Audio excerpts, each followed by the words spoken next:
Hello दोस्तों, welcome to civil मंत्रा।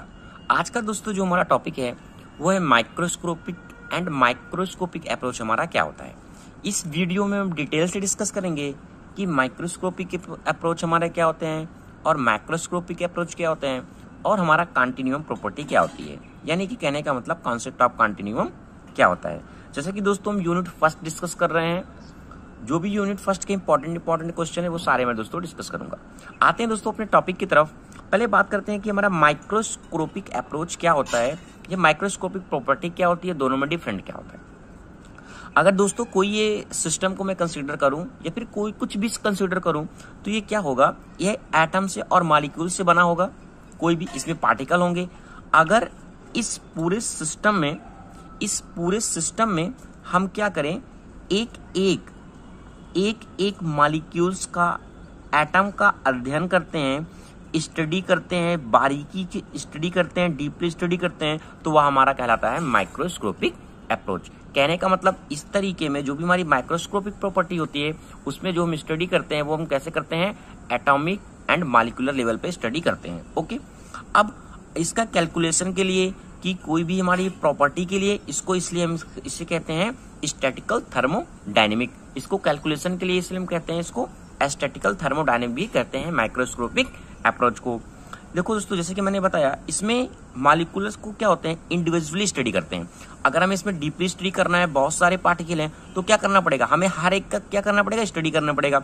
इसकी भी स्टडी करनी पड़ेगी, स्टडी करनी पड़ेगी, मतलब हर एक पार्टिकल का इंडिविजुअली स्टडी करनी पड़ेगी कि इसका मोमेंटम क्या है, इसकी वेलोसिटी क्या है, इसकी काइनेटिक एनर्जी क्या है। तो हर एक पार्टिकल का इंडिविजुअल स्टडी जब हम करते हैं तो हमारा कहलाता है माइक्रोस्कोपिक अप्रोच।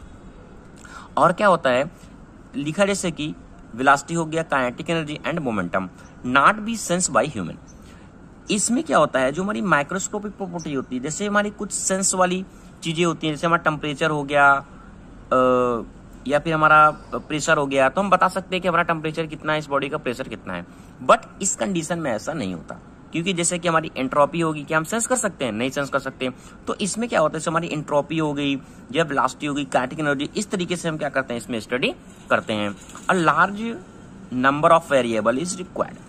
अगर सपोज दैट, ये मतलब क्या है, large number of variable is required, इसकी स्टडी करने के लिए हमें लार्ज नंबर ऑफ वेरिएबल की रिक्वायर्ड होती है। कहने का मतलब जितने भी हमारा ज्यादा पार्टिकल होंगे, जितना पूरे सिस्टम में ज्यादा पार्टिकल होंगे, हम ज्यादा कंसीडर करेंगे, उतनी हमारी स्टडी क्या होगी, अच्छी होगी, वो हमारी माइक्रोस्कोपिक अप्रोच के अंतर आएगी।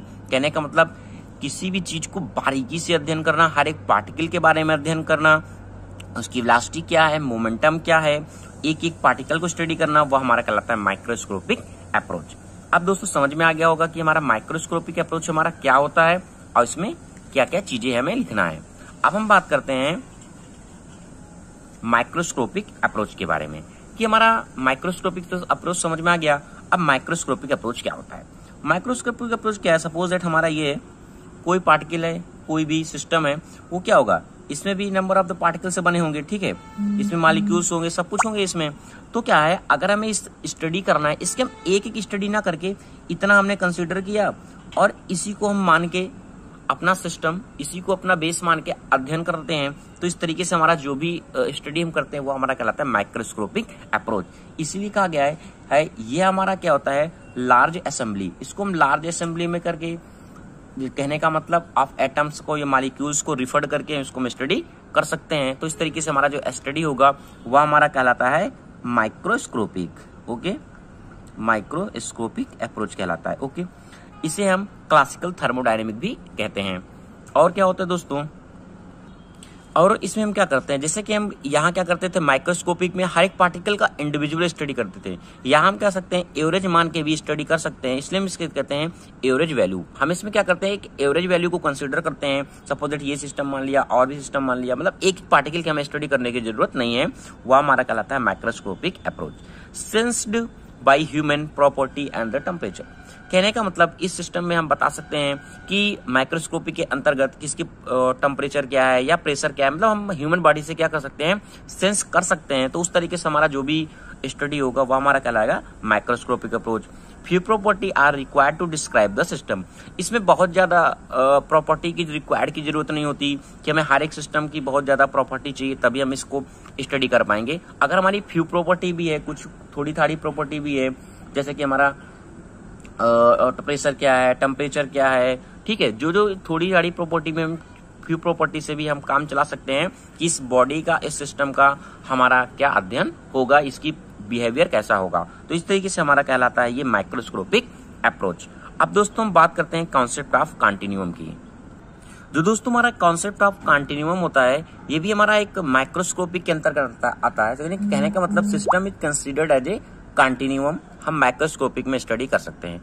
कॉन्सेप्ट ऑफ कॉन्टिन्यूम दोस्तों हमें यह बताता है कि कोई भी हमारा सिस्टम है उसमें हम कितना वॉल्यूम कंसीडर करें उस अध्ययन के लिए, उसके स्टडी के लिए कि जो भी हमारा सिस्टम हो वो कॉन्टिन्यूम हो और हमारा जो सिस्टम हो वो कॉन्टिन्यूम बताए, हमारी यानी स्टडी पूरी तरीके से हो जाए। उसके लिए हमारा बताता है कि हमें कितना वॉल्यूम कंसीडर करना है, ये हमारा बताता है कॉन्सेप्ट ऑफ कॉन्टिन्यूम। देखो कॉन्टिन्यूम का मेन मतलब क्या होता है कि continuous distribution of matter without cavity और वाइड्स। इसका मतलब क्या है कि कह रहा है कि concept of continuous distribution of matter without cavity और वाइड्स। कहने का मतलब कोई भी सिस्टम है ये क्या होगा, पार्टिकल से बना है, ऐसे ऐसे ऐसे ऐसे ऐसे ऐसे डीपली खूब पार्टिकल से बना हुआ है, या फिर हम कह सकते हैं सबने मैंने ऐसे कंसिडर किया, ऐसे ऐसे सीरियल वाइज बने हुए, ठीक है, इसमें ना कोई कैविटी है, ना कोई वाइड्स है, ना कोई गैप है, मतलब सीरियल से एक तरीके से बने हुए हैं। बट एक सिस्टम को मैंने इस तरीके से कंसिडर किया दोस्तों, देखो इस तरीके से कंसिडर किया और इसमें एक पार्टिकल यहाँ है, एक पार्टिकल यहाँ है, एक पार्टिकल यहाँ, ये क्या है, वाइड्स हो रहे हैं, गैप क्रिएट हो रहे हैं। तो इस तरीके से हमारा जो सिस्टम होता है ना वो हमारा सिस्टम कॉन्टिन्यूअस नहीं होता। तो ये कह रहा है कि continuous distribution of matter without cavity और वाइड्स।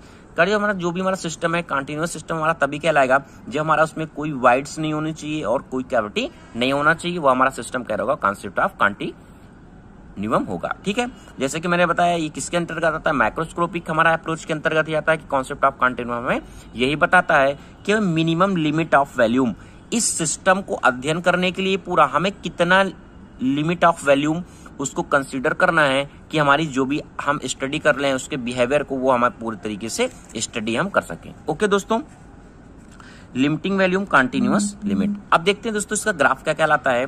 ये हमारा है जो ग्राफ बना हुआ है, ये डेंसिटी है और ये वॉल्यूम के बीच में हमारा ग्राफ बना हुआ है। ठीक है, जैसे कि मैंने बताया क्या बताता है, मिनिमम लिमिट ऑफ वॉल्यूम में कितना कंसीडर करना है।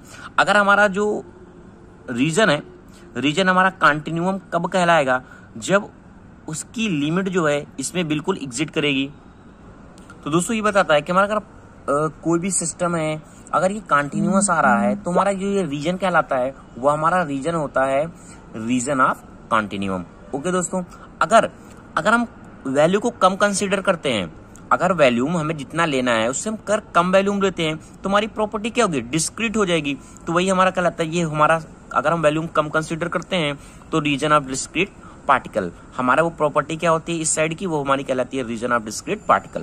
ओके, जैसे कि ग्राफ में दिखाया गया है, देखो ऐसे दोस्तों हमारा ये ग्राफ चल रहा है। ठीक है, और ये हमारा होता है कॉन्टिन्यूअस लिमिट, कि हमें कितनी कॉन्टिन्यूअस लिमिट को कंसीडर करना है कि उस प्रॉपर्टी के जो भी हमारा सिस्टम है उसका बिहेवियर हमें इजिली पता चल सके। ओके, यही हमारा कहलाता है डेंसिटी हमारी क्या करती है, इसको डिफाइन करती है। जैसे कि हमारा लिखा हुआ है rho equal to limit delta v से डेल्टा वी डैश है delta m upon delta v. Okay दोस्तों, एक चीज और बताना है, देखो यहाँ जैसे रीजन ऑफ कॉन्टिन्यूम और ये तो आपको समझ में आ गया। सो सपोज अगर हमें क्या करना है, अगर हम इससे ज्यादा वैल्यू को कंसीडर करते हैं, वैल्यूम को कंसीडर करते हैं तो और भी बेटर हमारी स्टडी क्या होगी, और भी अच्छी होगी। सपोज दैट अगर हमें 1000 लोग हैं, ठीक है, 1000 लोग हैं, एक हमें इसमें फिक्स है कि हमारा कॉन्टिन्यू, एक एग्जांपल बता रहा हूं कि इसमें मैंने मान लिया 500 लोग को कंसीडर करना है, आधे लोगों को, तो हमारा क्या होगा, वैल्यू को अब हम 1000 को तो बेस मान लिया, अगर हम 500 का अध्ययन कर लें आदमी का तो हम बता सकते हैं कि इनका 1000 का बिहेवियर क्या है, ये हमारा सिस्टम होता है इसका। बट अगर हम 500 से ज्यादा भी ले लें, 700 ले रहे हैं, 800 ले रहे हैं, तो और भी हमारा बेटर होगा। क्या होगा, हमारी जो लिमिट होगी, कॉन्सेप्ट ऑफ लिमिट होगी, उसका बिहेवियर क्या होगा, प्रॉपर्टी क्या होगी, और भी अच्छा पता चलेगा। तो यही दोस्तों हमारा होता है कि हमारी प्रॉपर्टी को बताता है कि हमें कॉन्सेप्ट ऑफ वैल्यूम कॉन्टिन्यूम बताता है कि मिनिमम लिमिट ऑफ वैल्यूम हमें कितना कंसीडर करना है। Thank you watching this video दोस्तों, आशा करता हूं कि आपको समझ में आ गया होगा कि माइक्रोस्कोपिक क्या होता है एंड मैक्रोस्कोपिक क्या होता है, और कॉन्सेप्ट ऑफ कंटिन्यूम क्या होता है। अगर वीडियो अच्छा लगा तो प्लीज चैनल को लाइक करें, शेयर करें और सब्सक्राइब करें।